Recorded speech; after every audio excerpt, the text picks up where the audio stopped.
Bonjour à toutes et à tous et bienvenue donc pour ce 82e R&D Corner, le panorama des appels à projets R&D en cours par Cap Digital. On est ravis donc de vous accueillir ce matin. Donc on va passer une partie de la matinée ensemble et détailler plusieurs appels à projets de R&D. Passons tout de suite au sommaire. Donc on va bien entendu vous présenter donc Cap Digital en quelques mots pour commencer. Et puis on aura donc une intervention de la part de nos collègues de BPI France pour la présentation du concours e-Lab ce matin. Ensuite, on reviendra donc comme à l'habitude sur les différents appels à projets régionaux, nationaux et européens ouverts en ce moment et qui pourraient vous intéresser. Donc, je suis Manuel Singla. Je fais partie donc de l'équipe RDI de Cap Digital. Plus particulièrement, je suis en charge donc de l'accompagnement de nos membres sur les appels à projets publics et notamment les financements régionaux et européens. Et donc, je suis accompagné ce matin de Jennifer et Christelle qui s'occupent, elles, plus des appels à projets donc collaboratifs et individuels nationaux. Et nous comptons également dans notre équipe Sarah, qui, elle, est sur la partie donc financement privé. Avant d'aller un petit peu plus loin, je vous rappelle donc quelques règles pour ce webinaire. Bien entendu, donc vous avez un onglet chat pour discuter avec les membres de l'équipe, un onglet questions à votre disposition sur la plateforme pour vous poser toutes vos questions. Vous recevrez aussi les slides et le replay du webinaire à la suite de l'événement.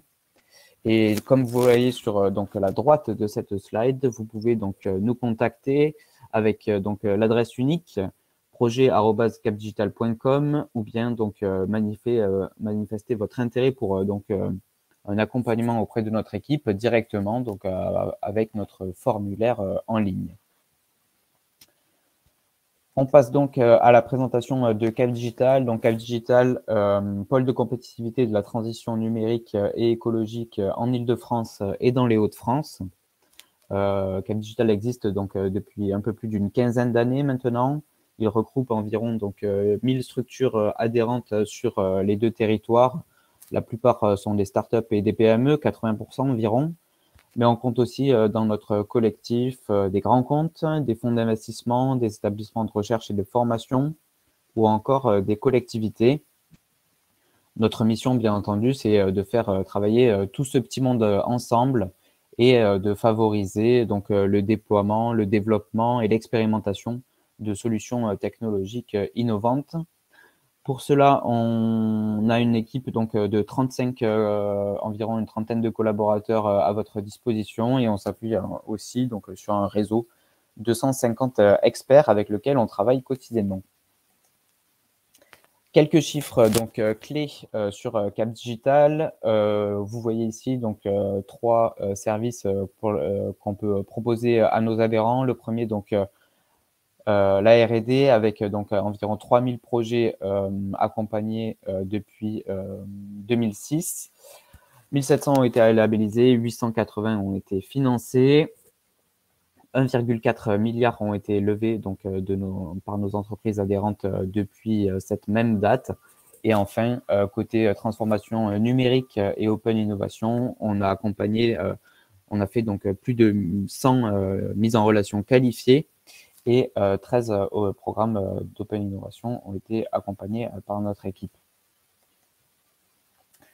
Quelques chiffres clés également sur notre partie Europe, sur laquelle on reviendra donc à la fin du webinaire. On a une équipe donc de projets européens qui s'est occupée de gérer comme partenaire ou coordinateur plus de 40 projets européens depuis la création du pôle. 7 sur la seule année 2022, ce qui nous fait qu'on a rassemblé un réseau de 230 partenaires actifs depuis cette date, 90 dans le cadre de projets opérés en 2022. Pour nous rejoindre, c'est assez simple, vous avez juste à renseigner un bulletin d'adhésion. Et ensuite, votre adhésion sera donc discutée lors de notre prochain conseil d'administration. Vous serez également mis en relation avec un animateur de communauté, je dirais, qui sera chargé donc de définir votre feuille de route et de vous intégrer dans notre collectif.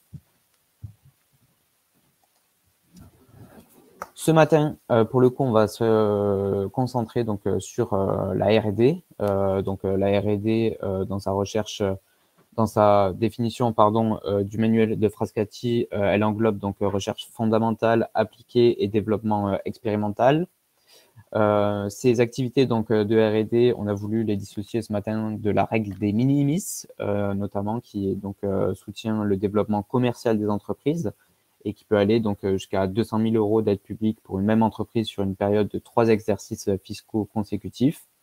Pour le coup, ce matin, on va nous exclusivement s'intéresser au régime de R&D, au développement R&DI, et donc on va essayer de détailler ensemble les multiples dispositifs individuels collaboratifs qui parcourent le panorama régional, national et européen. Petit slide également pour vous présenter donc notre accompagnement R&D. Toute l'équipe, Jennifer, Christelle, Sarah et moi-même, sommes là pour accompagner vos projets de R&D, donc sur 6 axes différents. Le premier, c'est la sensibilisation, avec notamment donc ces webinaires et R&D Corner qu'on organise mensuellement. Ensuite, on peut vous accompagner notamment dans l'identification de financement et la structuration de votre dossier. On peut mettre en relation avec des partenaires, des terrains d'expérimentation ou encore des experts de notre réseau.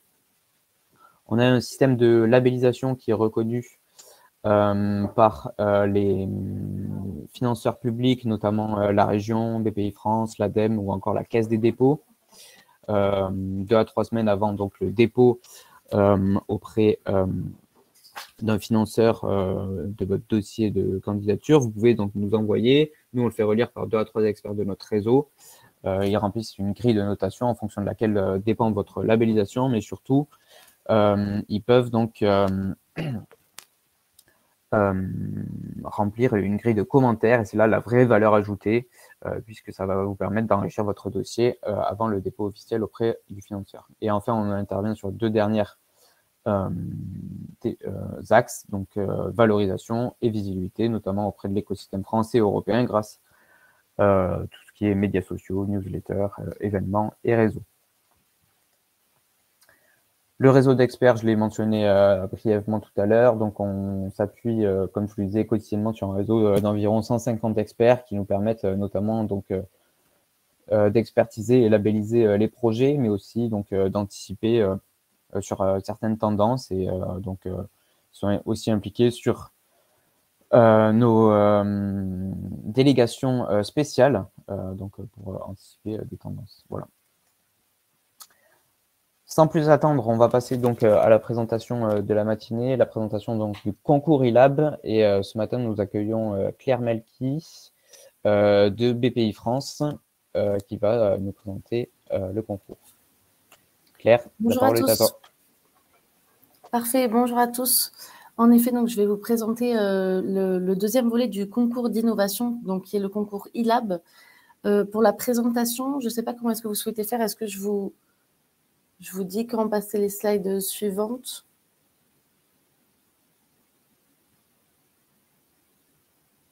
Si je peux cliquer directement. Ah non, parfait, c'est bon, je peux cliquer directement. Parfait.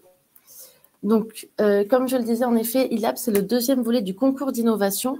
Donc, le concours d'innovation, il rentre dans le cadre du plan de financement du plan d'investissement France 2030, donc qui est divisé en 3 volets et qui vise vraiment à venir financer à différents stades de création une entreprise ou également des doctorants, donc vraiment à différents stade d'innovation où vous pouvez vous trouver. Donc, dans un premier temps, on a le premier volet APHD qui va permettre de financer un chercheur qui souhaite révéler le potentiel de ses résultats de recherche. Ensuite, on va parler donc du deuxième volet ILAB qui permet de financer un projet de création d'entreprise, donc pour une entreprise qui n'est pas encore créée ou créée depuis moins de 2 ans. Et ensuite, enfin, le troisième volet, ça va être le volet Innove, qui cette fois-ci cherche à financer des PME. Donc, à chaque fois, on parle de projet individuel, donc une PME qui souhaite financer un projet de R&D qu'il considère donc comme à haut potentiel. Donc, nous, on va vous parler du deuxième volet. C'est l'un des plus vieilles appels à projets, puisqu'on va traiter en 2023 de la 25e édition. On a une édition par an. Et comme je le disais, ce concours, il est destiné aux entreprises en cours de création ou créées depuis moins de 2 ans. Donc, pour être éligible, vous devez être donc le futur dirigeant de l'entreprise ou au moins détenir une part du capital de l'entreprise, puisque l'aide va s'adresser à une personne physique. Pour le volet e-lab, on va financer des projets qui se trouvent dans des secteurs d'application très divers, donc que ce soit dans le numérique, dans la santé, dans les matériaux ou dans l'écotech.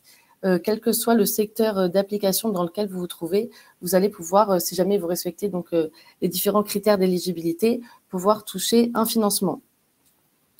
Donc les critères d'éligibilité, vous devez donc déposer un projet dont la durée va se trouver entre 12 et 36 mois et qui va présenter une assiette de dépenses éligible d'1 million d'euros maximum. Donc le financement, il va prendre prendre la forme d'une subvention qui va couvrir jusqu'à 60% des dépenses éligibles du projet et en parallèle, on ne va pas pouvoir dépasser 600 000 euros d'aide maximum. Le concours d'innovation e-lab, et ça c'est vraiment une des particularités de cet appel à projet, on va avoir aucune condition de fonds propres que vous retrouvez normalement sur les autres dispositifs auxquels vous êtes peut-être déjà renseignés. On n'a pas de condition de fonds propres pour justement venir financer des projets donc, qui se trouvent quand même, des projets de création d'entreprise qui peuvent se trouver assez en amont. On a bien conscience du fait que vous n'avez pas forcément la capacité financière pour pouvoir justement gérer cette condition de fonds propres qui est demandée sur les autres dispositifs. Et les versements donc, vont se faire un peu comme habituellement. On va avoir 70% maximum à la signature du contrat d'aide. Et ensuite, le reste de l'aide va être versé via 1 ou 2 versements intermédiaires avant le solde qui représente 20% minimum du montant d'aide.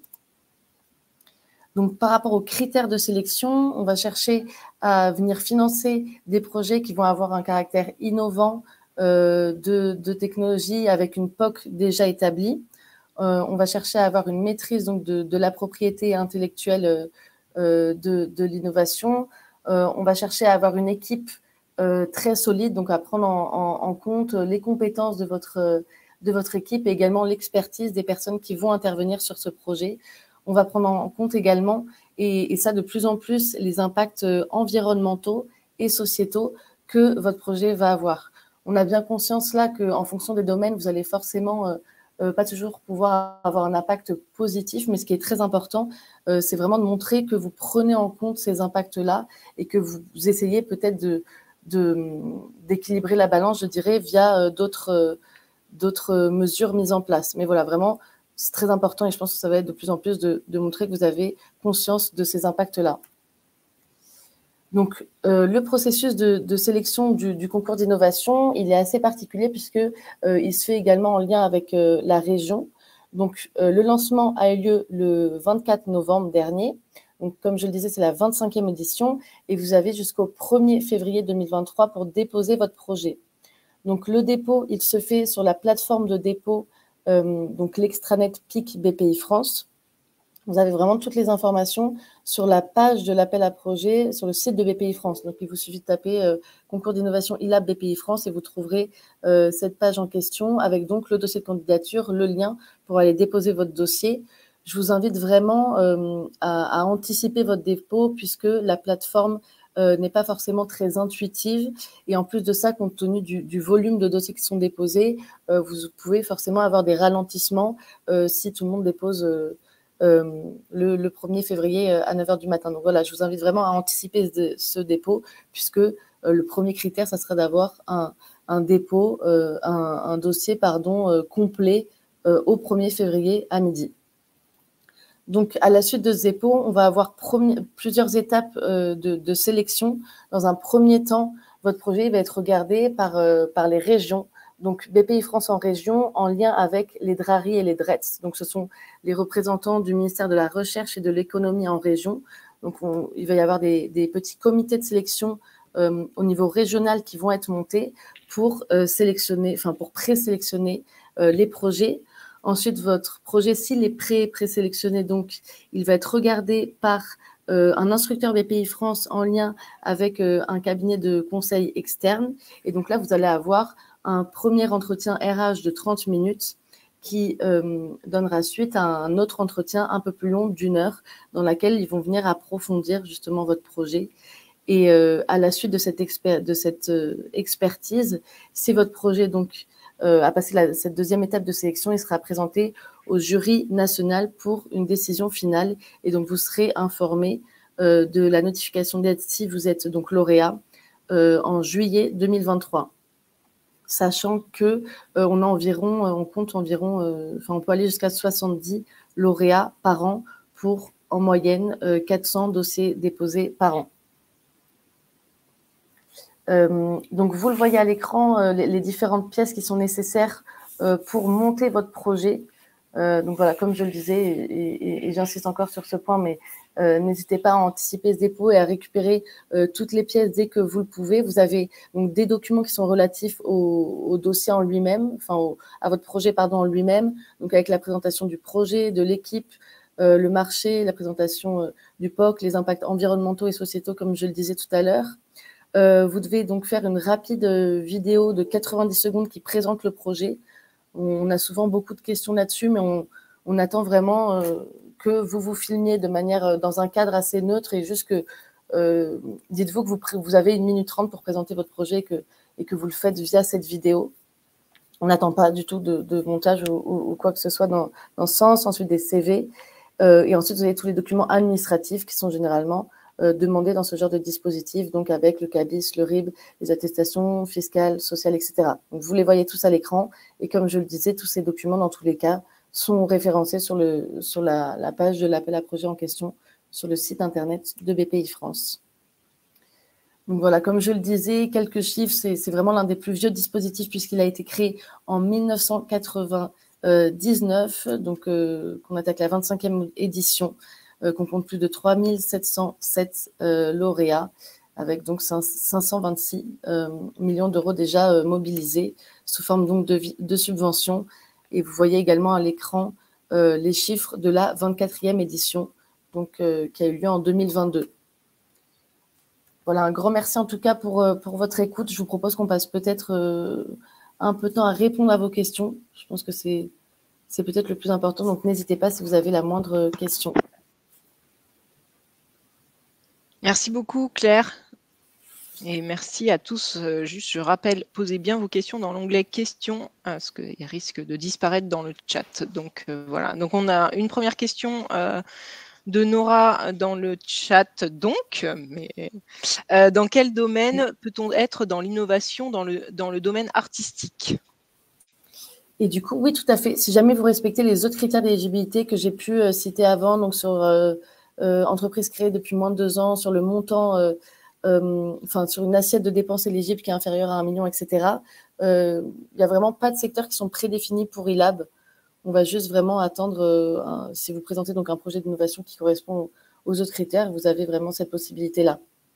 C'est là où ça diffère justement des autres volets, typiquement du volet Innov, où on a vraiment 4 secteurs qui sont ciblés. Sur ILAB, on a vraiment plus de possibilités.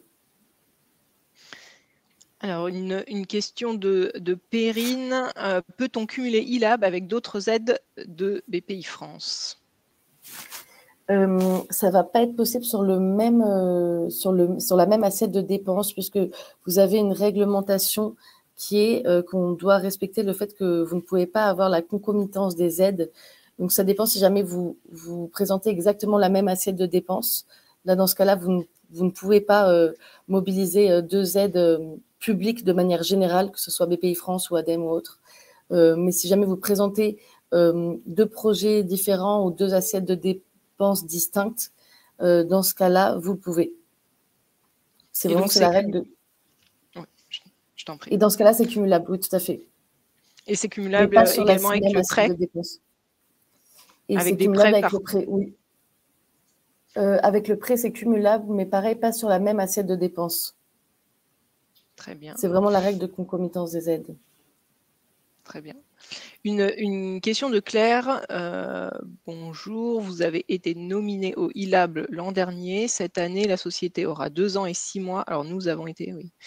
La société aura 2 ans et 6 mois lors de la date de clôture. Nous avons bénéficié de Innovate. Notre solution a bien évolué. De fait, pouvons-nous représenter le concours? Alors, du coup, ils ont déjà été lauréats ILAB, c'est ça Oui, l'an dernier. L'an dernier. Mais l'entreprise, elle est créée, non, depuis 2 ans et 6 mois, c'est ce qui est dit? Oui. L'an dernier, dans ce cas, non, puisque comme je le disais, dans les critères d'éligibilité, l'entreprise doit être créée depuis moins de 2 ans. Donc là, je comprends qu'elle a été...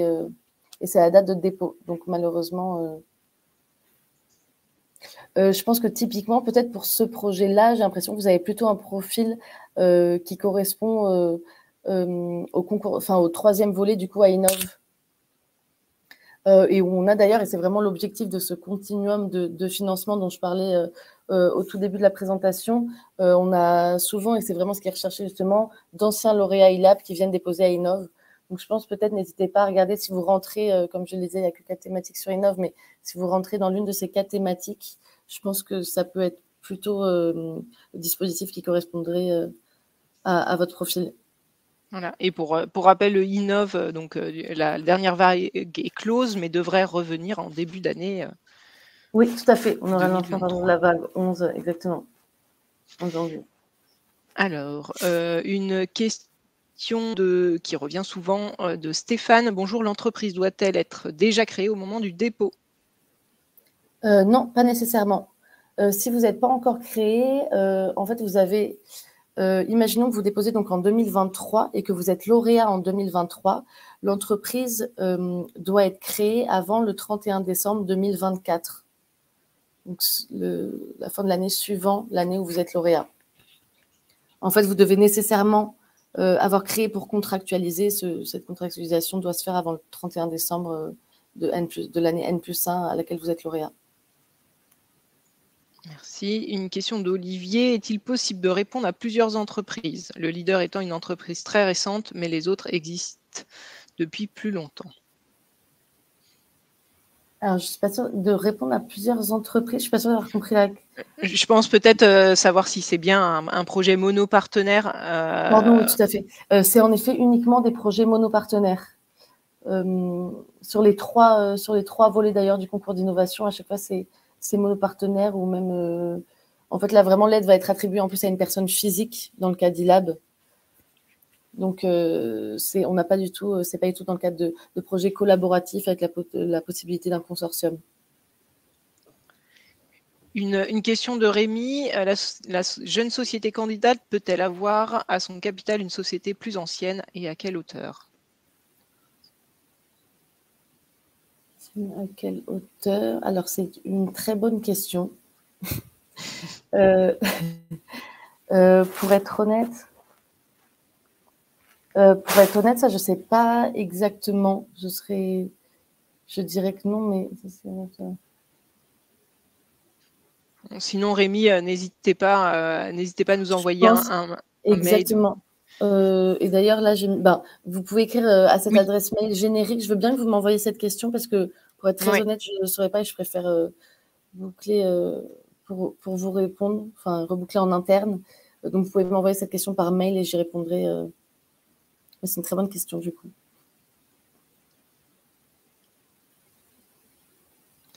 Alors, on a une question de Renaud. Quelles sont les synergies entre l'AMI Corimer et le concours ILAB?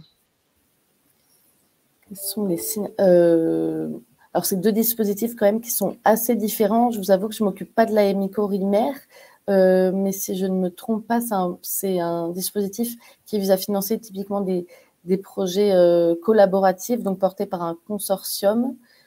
Je ne sais pas s'il y a autant cette dimension innovation dans l'AMI Corimer. Et ce n'est pas non plus un concours. Je regarde parce que je vous avoue que...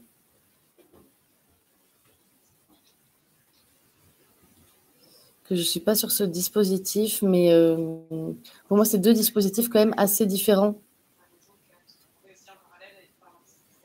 On ne t'entend pas, Christelle. Christelle était en train de regarder. Ah, pardon. Oui, pardon, j'ai regardé en même temps, Claire, et effectivement, tu as raison, c'est deux appels différents. Dans le cadre de l'AMI, c'est bien collaboratif. C'est exactement ce que tu viens de dire. Donc, je pense que c'est bien différent dans le contenu de l'AMI Corimer et de le concours ILAB. Mais par contre, si vous êtes intéressé par l'AMI Corimer, c'est une personne de mon équipe qui le gère également, donc je peux transmettre les questions. Mais en effet, c'est deux dispositifs vraiment différents. Je pense que du coup, il faut voir en fonction de votre situation, de votre... Rien que déjà, si jamais vous voulez déposer un dossier via un consortium ou via une entreprise seule, pas encore créée ou créée depuis moins de 2 ans. Enfin voilà, c'est plus en fonction de votre situation et de vos besoins que vous allez pouvoir vous orienter vers le bon dispositif. Merci. Alors, il y a une question de Lamia. Alors, je ne sais pas si je comprends bien la question, mais bonjour. Est-ce qu'un salarié peut déposer son propre projet? L'objectif est de créer sa propre entreprise par la suite. Alors, je ne sais pas si elle parle d'être auto-entrepreneur ou si c'est vraiment une entreprise, une entreprise au-delà du statut d'auto-entrepreneur, mais... Alors, du coup, de la même façon, j'espère que je comprends bien la question. J'imagine que c'est peut-être du coup quelqu'un qui travaille dans une entreprise qui souhaite ensuite la quitter pour la créer. Si par la suite, en tout cas, il détient une part du capital de l'entreprise, j'ai repris la slide du coup qui mentionne ce point. Vous pouvez en effet du coup déposer un projet. J'espère que je réponds bien à la question. Oui, ça a l'air d'être ça, puisqu'elle m'a dit ils en ont une entreprise tout court. Mais donc oui, vous pouvez être. Si jamais vous avez si jamais vous allez détenir par la suite une part du capital de l'entreprise qui va être créée, dans ce cas-là, oui. Très bien. On en est. Alors, je regarde juste dans le chat au cas où il y ait d'autres questions, mais normalement elles ont été relayées. Donc c'est bon, je crois que. Alors. J'en ai une qui a la métrique donnée combien de lauréats pour les 400 dépôts annuels. Je ne sais pas si je l'ai dit, mais donc c'est environ 400 dépôts annuels et on peut aller jusqu'à 70 lauréats par an. Voilà, ça va dépendre. On a cette possibilité. On n'atteint pas toujours ce nombre puisque ça va dépendre de la qualité des projets et donc de l'avis du jury national. Je ne l'ai pas forcément mentionné, mais le jury national, il est composé d'experts indépendants. Donc, c'est des personnes qui sont issues de la société civile et qui vont avoir une expertise dans le secteur qui correspond, dans le secteur dans lequel se trouve votre projet. Et une dernière question qui est arrivée de Perrine. Pouvez-vous, s'il vous plaît, rappeler le calendrier d'examen puis d'attribution des subventions aux lauréats? Tout à fait. Donc là, du coup, on a la 25e édition, elle a été lancée donc le 24 novembre dernier. Vous avez jusqu'au 1er février 2023 à midi pour déposer un dossier. En effet, je vais revenir tout à l'heure. Vous avez jusqu'au 1er février 2023 pour déposer un dossier. Ensuite, la phase de présélection, elle aura lieu jusqu'au environ mi-avril. Donc, vous devriez être informé d'ici mars-avril, si jamais votre projet il a été présélectionné donc en région, et notamment vous serez informé puisque si vous avez passé cette première étape, vous serez sollicité pour donc faire l'entretien RH et l'entretien technico-économique dont je parlais tout à l'heure. Donc ces entretiens-là, ils ont lieu entre mars et avril, et le jury national, il a lieu en juin. Donc, vous serez notifié en juin si jamais, même début juillet plutôt, si jamais votre projet il est lauréat. Donc, première étape de sélection mars-avril. Et donc, les entretiens ont lieu à ce moment-là si jamais vous êtes présélectionné. Et si vous êtes lauréat, en juillet. Sachant qu'en juillet, donc vous serez notifié et vous serez également convié à la cérémonie de remise des prix. C'est une cérémonie qui a lieu donc, tous les ans en juillet. Et qui vient récompenser les lauréats, donc APHD, ILAB et Innov, les lauréats des 3 volets du concours d'innovation. Et donc, pardon, la notification, elle se fait en juillet, mais d'ailleurs, pour la contractualisation, si votre entreprise est déjà créée, la contractualisation, elle peut se faire, elle est gérée en région à partir de septembre. Généralement, elle se fait septembre-octobre si l'entreprise est créée. Et sinon, vous avez jusqu'au 31 décembre de l'année N+1, du coup, pour la créer et pour contractualiser derrière. Donc, ça répond à la dernière question de Perrine qui était arrivée entre-temps. Eh bien, il n'y a plus de questions. Merci beaucoup, Claire. Merci à vous. Pour ta présence ce matin et pour la présentation du concours ILAB. Si vous êtes intéressé par ce concours, évidemment, n'hésitez pas à nous contacter. Et puis, si vous avez des questions, n'hésitez pas à contacter également Claire et son équipe qui est derrière l'adresse qui est donnée à la fin de la présentation et que vous aurez, puisqu'on vous enverra évidemment le support de présentation. Merci beaucoup. J'attends juste peut-être la question qui m'avait été posée sur… Oui, parfait, super. Je l'envoie direct derrière, mais donc voilà, admin ILAB @BBI France. Merci bonne beaucoup, journée. Claire. Très bonne journée à vous. Manuel, je te repasse la main. Voilà. Merci beaucoup. Alors, on va passer maintenant aux appels à projets de la région Île-de-France. Et donc, ce matin, on va notamment détailler la gamme InnovUp, comme l'appelle la région. On commence donc avec un appel à projet qui revient de manière cyclique. Alors, pour le coup, il est terminé pour l'année 2022 puisque sa dernière vague a été clôturée vendredi dernier, le 2 décembre. C'est InnovUp Leader PIA 4, qui a toujours pour objectif de soutenir l'émergence de futurs leaders sur leur marché. Un appel à projet qui va financer des projets entre 12 et 24 mois pour un budget de 150 000 à 1 million d'euros. Donc, une aide prévue de 50%, 2 tiers en subvention et 1 tiers en avance remboursable. L'appel à projet, comme je vous le disais, est clôturé pour l'année 2022, mais il revient en 2023. Normalement, la date, la première des 3 vagues qui vont avoir lieu en 2023 clôturera en avril. On n'a pas encore la date précise, mais elle devrait être annoncée sous peu par la région et BPI France. Donc, si vous êtes intéressé par cet appel à projet, vous avez pour Cap Digital jusqu'à mi-mars 2023 pour se mettre en contact avec nous et faire votre demande de label. L'autre appel à projet sur lequel on peut vous accompagner, c'est InnovUp. Donc, InnovUp, lui, vise à soutenir les projets d'innovation du passage de leur idée à leur commercialisation, notamment en accompagnant différents stades de maturité du projet, faisabilité, prototypage, développement et expérimentation. La principale différence avec InnovUp Leader PIA 4 précédemment décrit, c'est que InnovUp se fait avec un dépôt au fil de l'eau. Donc, il n'y a pas de date limite de dépôt. Vous déposez quand vous êtes prêt. Pour Cap Digital, donc, vous pouvez demander 2 à 3 semaines avant le label.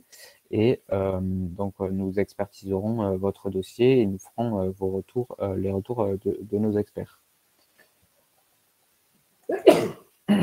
Un autre appel et même un programme d'expérimentation qui a été lancé par la région et qu'on voulait vous présenter ce matin. Donc, une initiative et un dispositif financé par la région Île-de-France et BPI France. C'est le programme Expérimentation Transition écologique des territoires.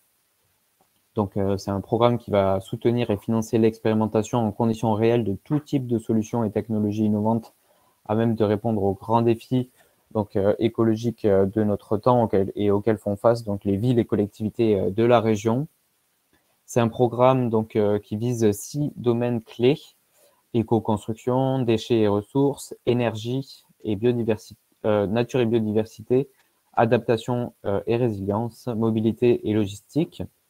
Donc, c'est un programme d'expérimentation qui va financer le test en conditions réelles de solutions innovantes.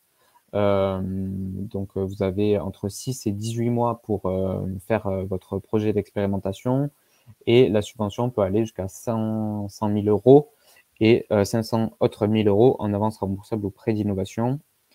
Ce qui est important à retenir dans le cadre de ce programme, c'est que vous pouvez être accompagné par les partenaires opérationnels du programme, notamment la Fondation Solar Impulse, l'association Construire au futur, Habiter le futur et Cap Digital.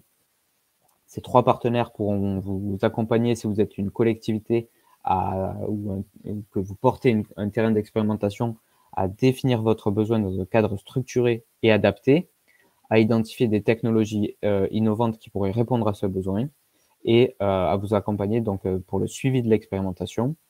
Si vous êtes une entreprise qui proposait une solution innovante, inversement, donc les 3 partenaires pourront vous aider à identifier une collectivité qui pourrait donc accueillir votre expérimentation et vous accompagner pour le suivi de l'expérimentation.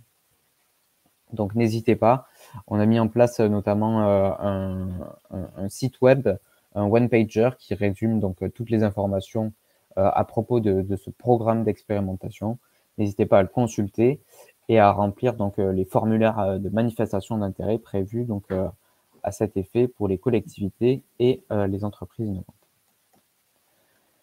Et enfin, le dernier appel régional qu'on voulait vous présenter ce matin, c'est IDEMO régionalisé, donc qui a été lancé avant l'été 2022 par la région et BPI France.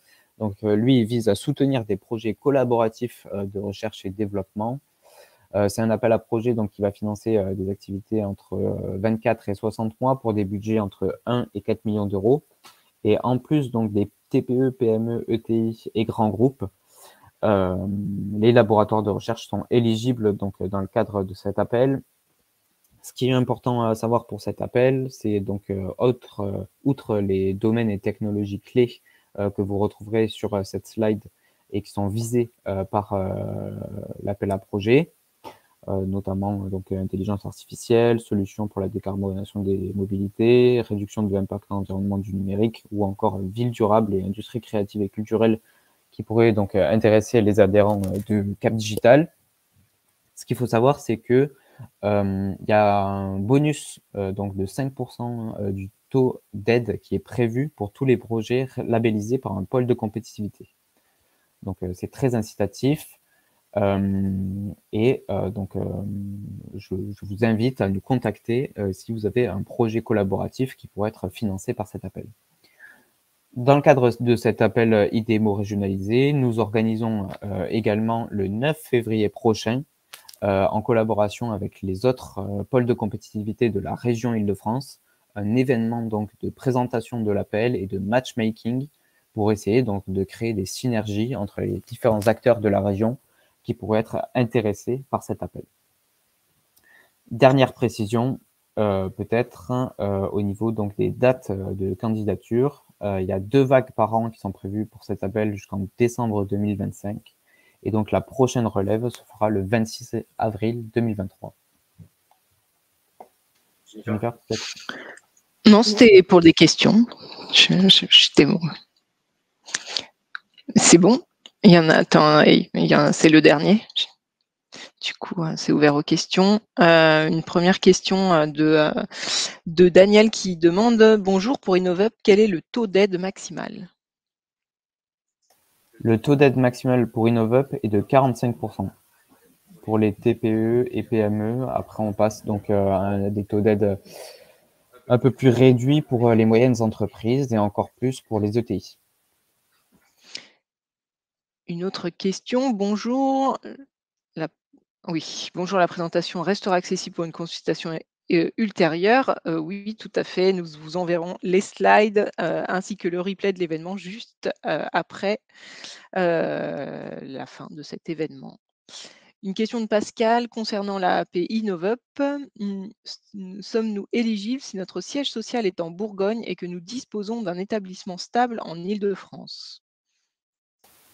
Alors, dans le cadre d'InnovUp, sont éligibles les entreprises qui soit sont basées en Île-de-France, donc leur siège social est basé en Île-de-France, donc c'est pas votre cas, d'après ce que je comprends.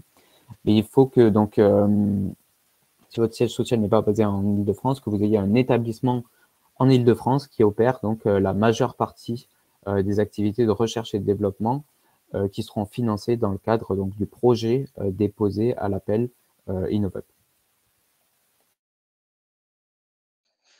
Voilà, on a fait le tour des questions. Merci beaucoup, Manuel. Si pas plus de questions, on va passer donc aux appels à projets nationaux. On a une dernière question, je vois, donc de Nora. Bonjour, est-ce que le projet peut avoir plus de partenaires? Plusieurs partenaires. Alors, dans le cadre d'InnovUp, non, puisque InnovUp, les 3 InnovUp qu'on a présentés ce matin, InnovUp unique, je dirais InnovUp Leader PIA 4 et InnovUp Expérimentation Transition écologique des territoires, sont des projets monopartenaires. Le dernier appel que nous avons présenté, IDEMO régionalisé, un projet collaboratif qui peut avoir plusieurs partenaires aussi. Il y a une question de Renaud. Quelles sont les thématiques prioritaires pour InnovUp? Alors, il n'y a pas de thématique prioritaire pour InnovUp. Autre que celle, je dirais, définie dans le cadre du schéma directeur de la région. Vous pouvez vous référer aux politiques d'innovation de la région. Et comme le précise Renaud, c'est bien les annonces de Impact 2028. C'est ça le schéma régional de la région Île-de-France qui s'appelle Impact 2028. Donc évidemment, ce sont ces thématiques prioritaires qui sont dans Impact 2028, mais a priori, aucun projet n'est exclu. Nous avons également une autre question de Pascal qui nous demande si la règle des fonds propres est bien appliquée pour le calcul des montants de l'aide. Alors, en effet, Pascal, la règle des fonds propres, ça s'applique donc à tous les projets de R&D que nous présentons ce matin. Par exemple, pour InnovUp, si le taux de financement est de 45%, vous avez donc à justifier 55%, les 55% restants du budget en fonds propres. Donc, prouver que l'entreprise est financièrement stable et peut assumer donc, le bon déroulement, je dirais, du projet qu'elle dépose à l'appel InnovUp.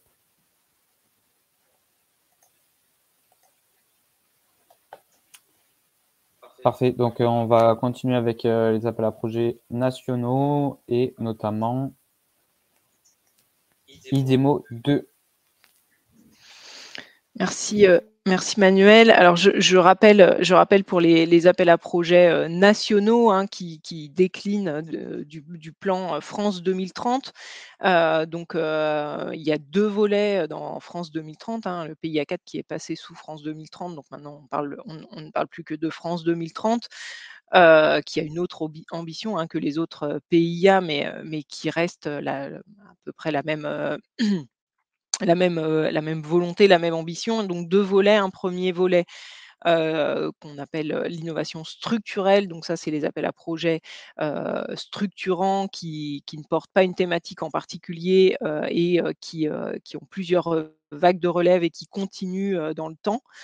Donc le volet e-lab qui vous a été présenté précédemment, ePhD, le concours d'innovation Innov font partie de ce volet structurel de France 2030. Et également, donc, comme on vous l'a dit, le concours d'innovation reviendra en janvier.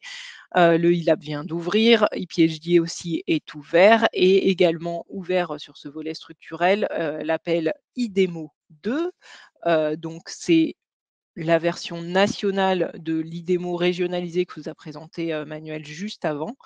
Et donc là, c'est le volet national, c'est le soutien aux projets structurants qui peuvent aller de 3 à 5 ans et qui peuvent être individuels ou collaboratifs. La modification entre le IDEMO 1 et le IDEMO 2, c'est le budget qui doit être, que ce soit pour l'individuel ou le collaboratif, supérieur à 4 millions d'euros. Donc, c'est pour porter des projets ambitieux. Là aussi, une thématique, ce n'est pas vraiment une thématique, mais en tous les cas, les projets doivent impérativement contribuer aux transitions énergétiques, écologiques et numériques. Donc, on parle bien de ces projets-là qui seront éligibles dans le volet de l'appel à projet IDEMO. Donc, tout type d'entreprise est éligible, de la TPE au grand compte, évidemment en collaboratif avec des laboratoires de recherche. 6 partenaires maximum, donc obligatoirement une PME ou une ETI, et donc une aide qui peut aller de 25% jusqu'à 80%, et évidemment 100% pour les laboratoires de recherche qui sont partenaires de ces appels à projets. Donc c'est un appel à projet générique.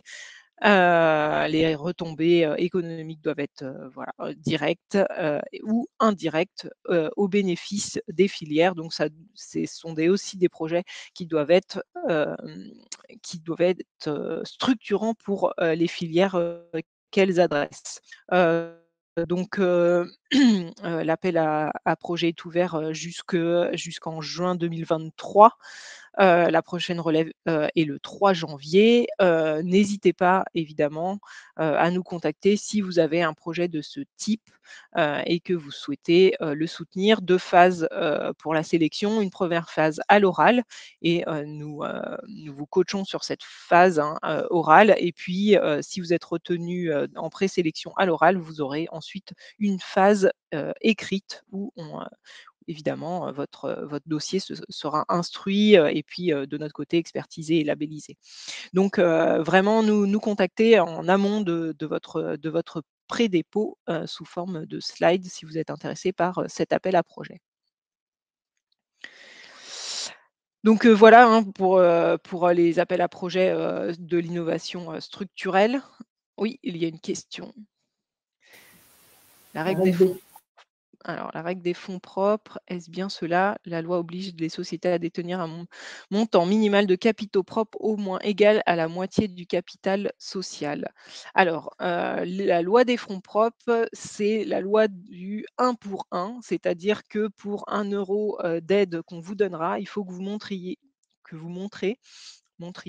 vous avez 1 euro dans votre poche en fonds propres qui vous permet en fait de mener à bien le projet. Donc cette règle des fonds propres, on le dit souvent, hein, c'est à peu près 1 pour 1. Vous n'êtes pas forcément obligé d'avoir les fonds propres à la date du dépôt, mais par contre, vous devez montrer que vous allez les avoir au moment du conventionnement, ou en tous les cas que vous avez un plan qui vous permet de les avoir. Donc vous ne serez pas exclu d'emblée si vous n'avez pas les fonds propres à la date du dépôt. Par contre, il y aura une instruction de BPI France pour s'assurer que vous ayez une assise financière assez solide pour mener à bien ce projet sur toute la durée du projet. Donc passons maintenant aux appels à projets nationaux de l'innovation dirigée. Donc c'est le deuxième volet de France 2030. Donc là, c'est des appels à projets qui sont issus des stratégies d'accélération du gouvernement, c'est-à-dire des stratégies prioritaires du gouvernement. Et donc elles ont des thématiques fortes qui sont portées par ces appels à projets ou ces appels à manifestation d'intérêt.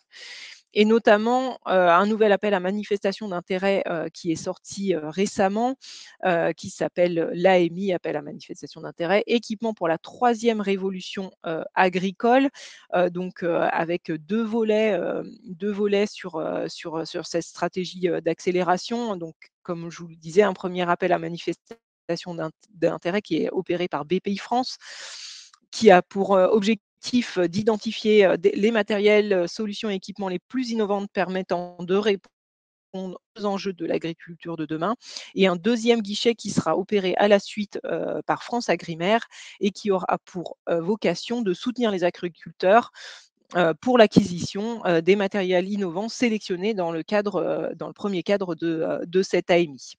Donc le dispositif est ouvert à toutes les entreprises qui conçoivent ou fabriquent des équipements ou une solution technique ou technologique innovante en agriculture et qui est déjà disponible sur le marché français. L'aide maximale sera inférieure à 40%. Et donc, trois enjeux prioritaires, l'optimisation et la gestion des ressources en eau et préservation des sols, de l'air et de l'eau, l'adaptation au changement climatique et aux risques sanitaires émergents et ensuite, l'énergie, donc tout ce qui est, réduction de la consommation énergétique, production, d'énergie, renouvelable. Donc, pour aller un petit peu plus dans le détail et peut-être, coller un petit peu plus à la communauté qui ont l'habitude de suivre Cap Digital ou des membres de Cap Digital, hein. Ces solutions peuvent être variées. Ça concerne des solutions logicielles, des matériels intégrés pour l'acquisition, l'analyse et l'interprétation des données, qui permet d'avoir un pilotage multicritère du système de production.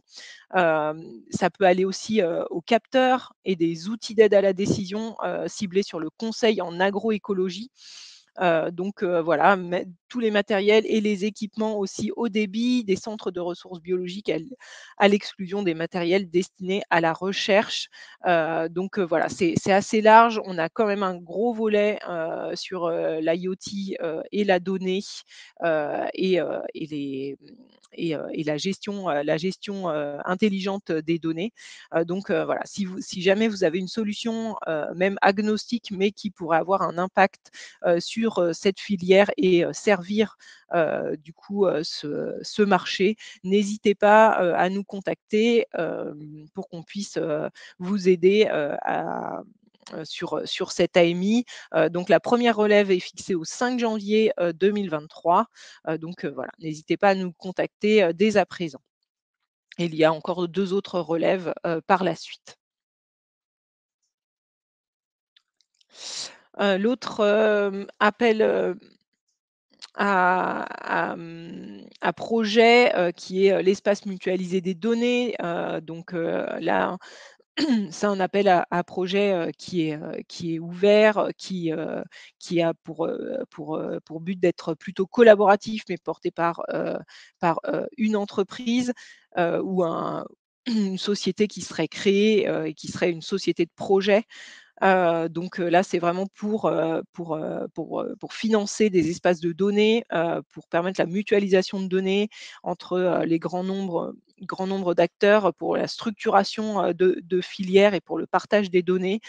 Donc vous avez un certain nombre de sous-secteurs, qui sont concernés, mais évidemment pareil, hein, c'est assez ouvert. Si vous avez un projet structurant dans ce sens, n'hésitez pas, également à nous contacter. On a beaucoup d'acteurs, qui peuvent, également, vous aider, sur cet appel à projet. Donc si vous cherchez aussi à structurer un consortium et que vous cherchez des acteurs ou que vous cherchez à faire filière, grâce à l'intégration, de start-up, de PME, ou de décideurs publics, n'hésitez pas, également à nous contacter. Il est ouvert jusqu'au 22 février 2023. Et peut-être 2 autres appels à projets qui sont, plus, santé. Alors je vais laisser, ma collègue Christelle, vous les présenter, et donc je lui donne la parole. Christelle, n'hésite pas. Il faut que tu ouvres ton. Non, on t'entend pas. J'ai 2 boutons. Tout va bien. Là, maintenant, vous devez m'entendre. Très bien. Oui, alors un appel qu'on a déjà présenté au dernier R&D Corner qui clôturera le 12 avril, qui est autour des entrepôts de données santé hospitaliers. Donc c'est 2 appels, hein, de toute façon, que je vais vous présenter aujourd'hui qui sont assez particuliers. Donc ce premier entrepôt de données de santé hospitalier, il est à destination des établissements de santé publics ou privés, ou ce qu'on appelle les GCS. Et effectivement, ça peut être individuel ou collaboratif, jusqu'à 6 partenaires. L'idée, c'est d'effectivement un CHU puisse ou pas que un CHU d'ailleurs, mais un porteur de projet puisse effectivement, en gros, on est vraiment sur la collecte, la mise en qualité, l'intégration et la mise à disposition des données de santé à des fins de réutilisation pour les recherches internes ou externes aux établissements. On est vraiment sur ces sujets-là. Donc, si on connaît, enfin, en tout cas, on peut bien sûr vous aider sur si jamais vous avez un projet que vous voulez être accompagné par Cap Digital, c'est possible. On essaiera à la fois via des expertises de notre côté, bien sûr, côté R&D et un peu classiquement, mais aussi s'il y a des questions plus particulières, on connaît aussi des experts de ces sujets-là et donc ils pourront également enfin voilà, s'il y avait des questions pour dépatouiller tout ça dans les entrepôts de données de santé, c'est possible. Là, c'est des projets supérieurs à 500 000 € qui sont attendus de budget et donc entre 12 et 40 mois. On est vraiment sur des sujets spécifiques des entrepôts de données de santé hospitaliers pour ce premier appel. Donc, on demande toujours 3 semaines avant à peu près, hein, enfin 3 semaines avant pour le label, le dossier. Donc, autour du 22 mars, nous attendrons les dossiers pour la deadline du 12 avril. Et puis le deuxième projet qui vient de sortir et qui clôture bien avant le précédent que je viens de présenter. Donc c'est la 3e vague, au moins, je crois qu'on est bien à la 3e vague de l'appel à projet. Donc évaluation du bénéfice médical et ou économique des dispositifs médicaux numériques ou à base d'intelligence artificielle. C'est donc une 3e vague qui vient de sortir il y a très peu de temps, qui clôture le 17 janvier. Exceptionnellement, la deadline des 3 semaines va un peu sauter pour cet appel. En tout cas, on vous demandera vraiment les dossiers au plus tard le 3 janvier. Mais si vous avez des sujets sur cet appel-là, vraiment contactez-nous au plus tôt pour qu'on puisse vraiment vous identifier avant le 3 janvier, ce qui va nous aider. Donc là, on est sur des projets monopartenaires, donc individuels. Les porteurs peuvent être divers et variés. Donc, ça peut être des acteurs publics, des acteurs privés, des associations, des fondations. En fonction effectivement du type d'entreprise, l'aide peut aller jusqu'à 60% pour les petites entreprises et pour les grandes d'ailleurs jusqu'à 40%, ce qui n'est pas toujours le cas pour les appels à projets. Le budget, c'est entre 200 000 € et 5 millions d'euros. Donc, c'est une fourchette plutôt large pour des plus petits projets et pour des plus gros projets. Et on est donc sur des projets d'évaluation, donc très important. Des projets d'évaluation visant à évaluer le bénéfice, comme on l'a dit, médical et ou économique des dispositifs médicaux numériques ou à base d'intelligence artificielle.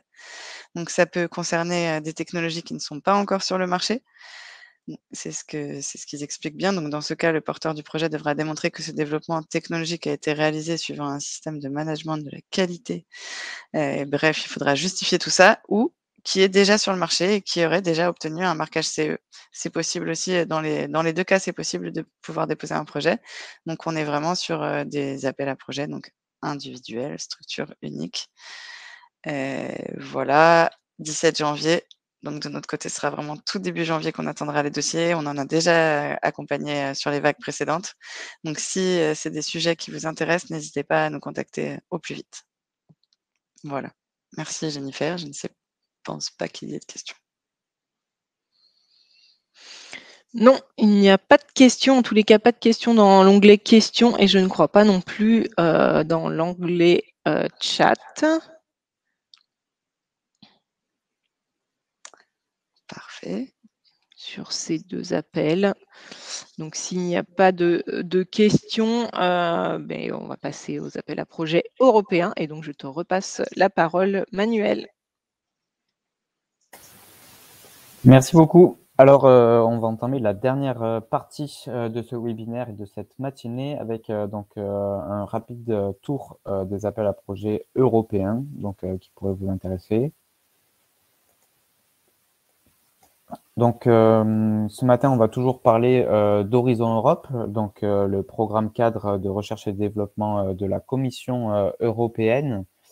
Et on va s'intéresser plus particulièrement au pilier 2 sur les projets collaboratifs et au pilier 3 sur les projets plus individuels. On reviendra également sur un programme Europe Créative qui s'intéresse lui plutôt aux industries culturelles et créatives. Donc pour commencer, Horizon Europe, le pilier 2, son objectif c'est d'initier ou de renforcer des collaborations avec des partenaires internationaux Il est divisé en 6 thématiques, appelées également clusters dans le jargon. Donc, vous les retrouvez sur la gauche de cette slide. On retrouve donc santé, culture et créativité et société, sécurité civile pour la société, numérique et industrie et espace, climat, énergie et mobilité, alimentation, bioéconomie, ressources naturelles, agriculture et environnement. Donc, ce pilier 2 va proposer des projets collaboratifs pour lesquels tout type d'acteurs peuvent participer. Donc, que vous soyez une entreprise, un centre de recherche, une association ou encore une collectivité territoriale, vous pouvez envisager donc d'intégrer la réponse à un appel à projet de ce pilier 2. Pour répondre, il faut être au minimum 3 partenaires de 3 pays européens différents. Et donc, pour que vous sachiez, la Commission européenne va publier d'ici la fin de la semaine les appels à projets pour l'année 2023 et 2024. Vous pourrez les retrouver donc, sur le lien qui se situe en bas de cette slide. Dans ce pilier 2, on retrouve donc 3 types d'actions différents. La première, donc, c'est Research and Innovation Action. Pour le coup, donc, ça va financer le développement, l'intégration, l'essai et la validation de prototypes à petite échelle, donc jusqu'à 100% du budget présenté et pour un TRL de 4 à 6. Viennent ensuite donc, les Innovation Action qui arrivent un peu plus bas dans l'échelle de maturité d'un projet, puisque là, on va financer tout ce qui est activité de R&D limitée, prototypage, essai, démonstration, pilote, et validation à grande échelle, avec un taux de financement qui peut aller donc de 60 à 70% pour les entreprises. Et enfin, donc, le troisième type d'activité, c'est celui qui s'appelle Coordination and Support Action. Et là, ça va financer des activités complémentaires stratégiques, coordination, sensibilisation, mise en réseau ou encore formation.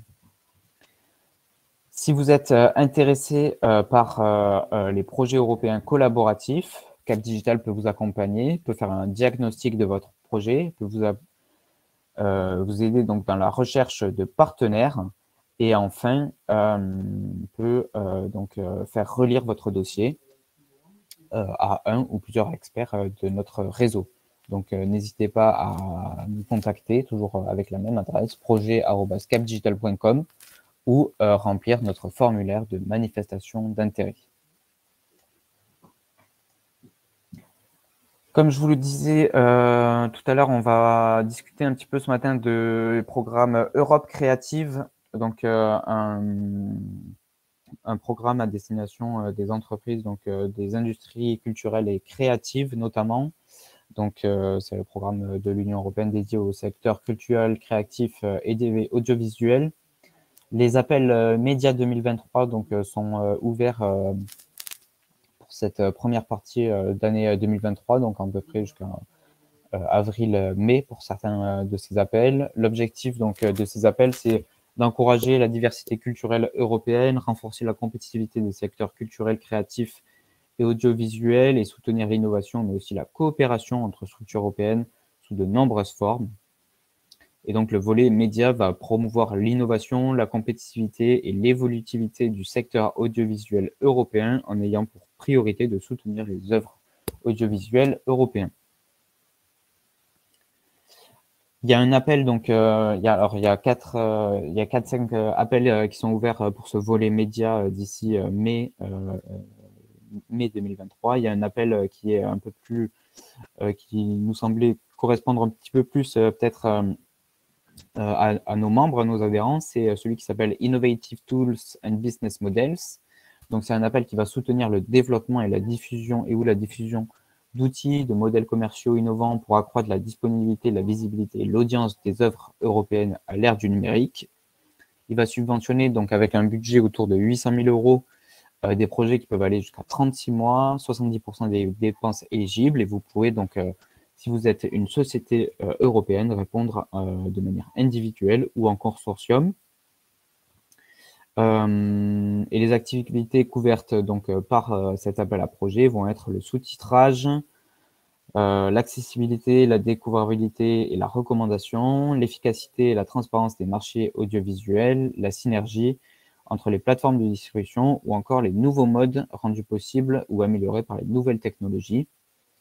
Vous avez jusqu'au 24 janvier 2023 pour candidater à cet appel. Donc, si vous voulez profiter de l'accompagnement Cap Digital pour soit rechercher un partenaire, soit faire relire votre dossier, n'hésitez pas à nous contacter. Donc, toujours sur les mêmes modalités décrites auparavant. Manuel, il y a 2 petites questions qui sont arrivées. Je préfère te les poser maintenant, parce que ça sera certainement mieux, si ça te va. Concernant Creative Europe, justement, le jeu vidéo, donc Serge nous demande si le jeu vidéo rentre dans la définition d'œuvre audiovisuelle. Alors, dans le cadre de Creative Europe, il y a des appels spécifiques pour le jeu vidéo. Pour le coup, il me semble que pour cet appel audiovisuel uniquement, on va pouvoir l'exclure, mais on le retrouvera certainement dans d'autres appels qu'on pourra bien entendu regarder ensemble si vous nous contactez, Serge.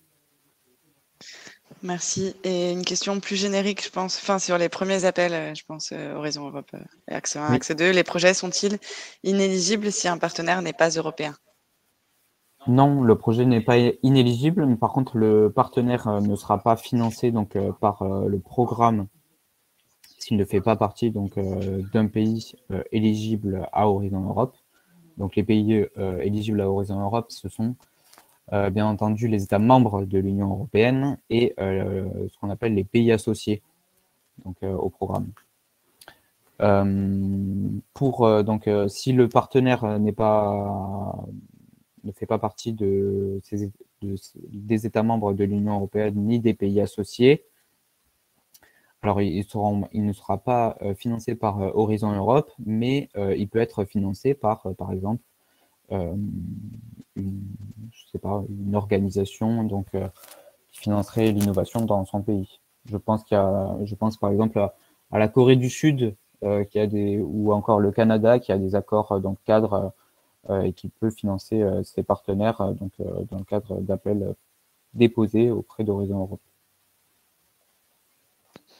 Merci, je te laisse continuer. Donc, on va continuer ensuite avec les financements en cascade, donc des outils qui sont agiles pour développer ou adopter l'innovation numérique. La plupart du temps, donc, ces soutiens financiers à des tiers sont des mécanismes qui visent à redistribuer donc, des fonds publics et soutenir directement des entreprises pour développer l'innovation technologique européenne. Ils s'adressent la plupart du temps à des startups et vise à soutenir donc, des pilotes, des démonstrations, des expériences sur une technologie ou un cadre innovant spécifique. Ça va être donc des financements un peu plus agiles puisque des projets financés entre 6 et 18 mois, des subventions entre 50 et 150 000 euros, jusqu'à 100% des dépenses éligibles. Et vous pouvez répondre selon l'appel, soit de manière individuelle, soit en consortium. Le gros avantage donc, de ces financements en cascade, ça va être donc, des dossiers assez légers, 10 à 15 pages maximum en général. Par contre, il faut répondre en anglais, bien entendu, on est sur le projet européen. La candidature va vraiment mettre un point d'orgue à développer donc, la stratégie de l'entreprise.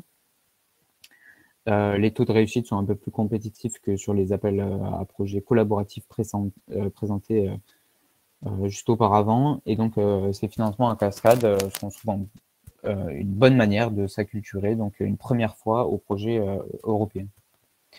Donc, je vais vous présenter ce matin 2 financements en cascade qui donc, clôturent d'ici une dizaine de jours, mais d'autres sont disponibles. Et si vous êtes intéressé, n'hésitez pas à nous contacter. Le premier s'appelle BD for Energy. Il vise à utiliser le Big Data pour développer l'énergie nouvelle génération. Et donc, les candidats sélectionnés pourront profiter d'un accompagnement de 12 mois, une subvention qui peut aller jusqu'à 60 000 euros. Et donc, ils pourront recevoir notamment des services de mentorat technique de la part du consortium, faire partir d'un réseau et entrer en contact avec les principaux acteurs européens du secteur de l'énergie. Et le second dont je voulais vous parler ce matin s'appelle Stairway Second Open Call. Donc, lui, il vise à aider les startups et PME low-tech à améliorer leurs produits, services ou chaînes de valeur grâce à l'intelligence artificielle. Et notamment, donc, il vise l'engagement d'entreprises low-tech dans la plateforme AI for EU et la mise en œuvre de technologies d'intelligence artificielle. Vous pourrez bénéficier là d'un accompagnement de 6 mois et d'une subvention qui peut aller jusqu'à 60 000 €.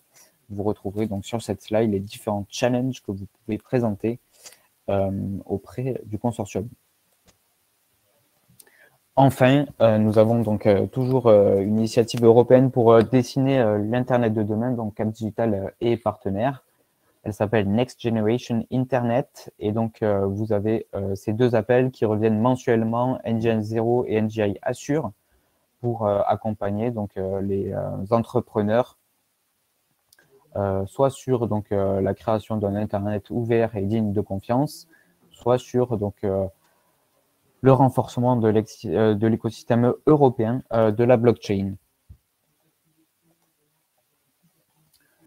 Comment ne pas parler des aides aussi pour financer un consultant sur les appels à projets européens. Je vous ai mis 3 ici sur cette slide. Donc la première, c'est le FRAP, le Fonds régional d'aide aux porteurs de projets européens.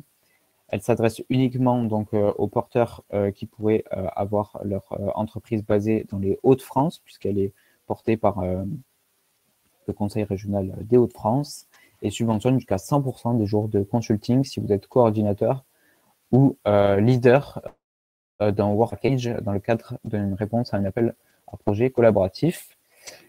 L'aide de l'ANR aussi, l'Agence nationale de la recherche, une aide qui s'appelle montage de réseaux scientifiques européens ou internationaux. Cette aide, elle s'adresse donc aux laboratoires de recherche, bien entendu, et elle peut subventionner à hauteur de 30 000 € maximum sur 2 ans toute réponse à un appel à projet collaboratif si vous êtes donc coordinateur d'un consortium.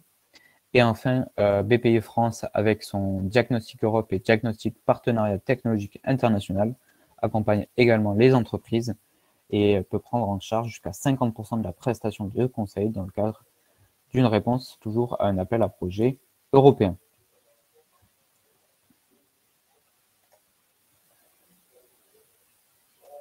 Alors, je vois une question de Lamia et je me permets d'y répondre tout de suite. Et elle demande s'il y a un délai entre le dépôt de dossier pour cette aide et la deadline.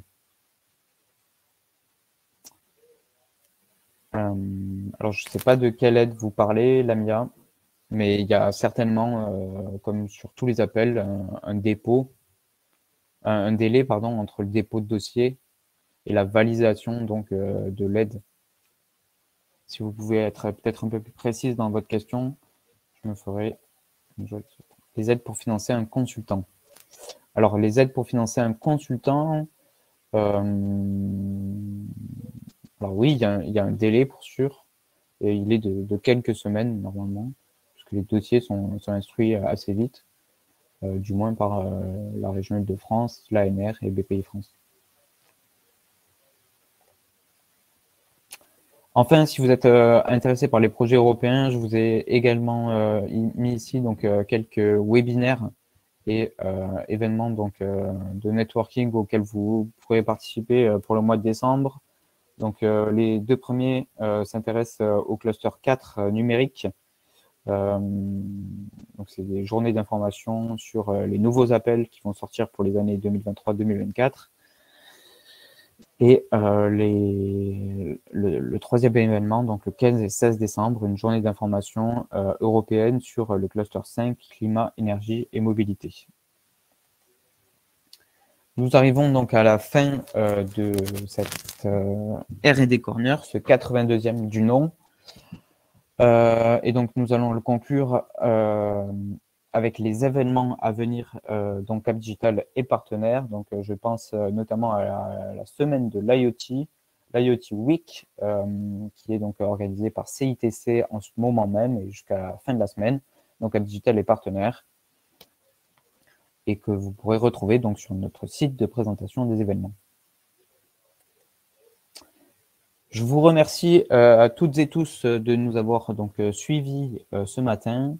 Pour rappel, vous allez donc recevoir dans la journée les slides ainsi que le replay de notre webinaire. Vous pouvez également donc nous contacter sur projet@capdigital.com et remplir donc notre formulaire de manifestation d'intérêt pour que nous prenions rendez-vous et discutons de notre projet. Merci beaucoup à tous et nous nous retrouvons donc en 2023, le premier mardi 2 janvier certainement, pour une 83e édition de notre R&D Corner. Merci et bonne journée. Merci, bonne journée à tous.